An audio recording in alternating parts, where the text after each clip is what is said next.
Assalomu alaykum va rahmatulloh. YouTube kanalimiz obunachilari, musofirdagi aka-ukalar hormanglarni ishlar bilan charchamayapsizlarmi?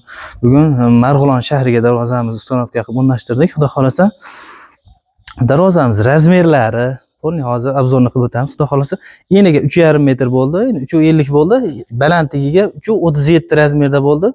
8 ga 8 stoykalari bo'ldi. Keling, bu yaqinroqdan ko'rsatib o'ring. Stoykalarimiz 8 ga 8 bo'ldi. 1,7 stenkada bo'ldi. Mana oltiga turlari ham 1,7 stenkada bo'ldi. Bu yonidagisi mana bunisi 1,7, bunisi 1,5lik bo'ldi. Lislari 1,8 likka gaplashgandik. 2 lik qilib berildi. Xudo xolasa uyaltirmaydigan ish bo'ldi. Kraskalari GK2 kraska sachildi. Tagiga o'sha gruntовкалarigacha sachilgan. Shu meselasi qilgan xudo xolasa. Yaxshi bo'ldi. Tagiga endi Eronda shivillardan qo'yib berildi. O'sha hali 0,5 santimetr keladigan zamoklarni ko'radigan bo'lsangiz, zamoklari ham Zuber zamok bo'ldi.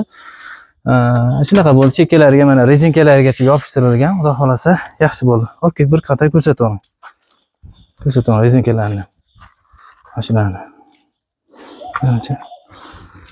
Tepalarini shu joylarni ko'rishlaringiz mumkin. Rezinkalariga mana shu mizalasa qilingan hisobiga tirq-tirq etgan ovoz narsalar chiqmaydi. Lazerda o'yilgan lis. Zang chiqarib oralardan ko'p nima bo'lmaydi. Xudo xolasa. Arqalarini ko'rishlaringiz mumkin. Endi ustanovka qilingan jarayonlarini tepasidan shu burchakdan ushatilgan. Shu tepasida burchakdan ushatilgan. Keyin o'rtadan ushatilgan. Shu joyda keyin mana taglari ushatilgan. Mana o'rtalaridan ushatilgan keyin. Yonlari polni beton ekan. Zatorlari, shunday zator qo'yib berdi. Zamoklari Zuber zamok bo'ldi. O'shatgan kraskalar GK2 kraska sachildi.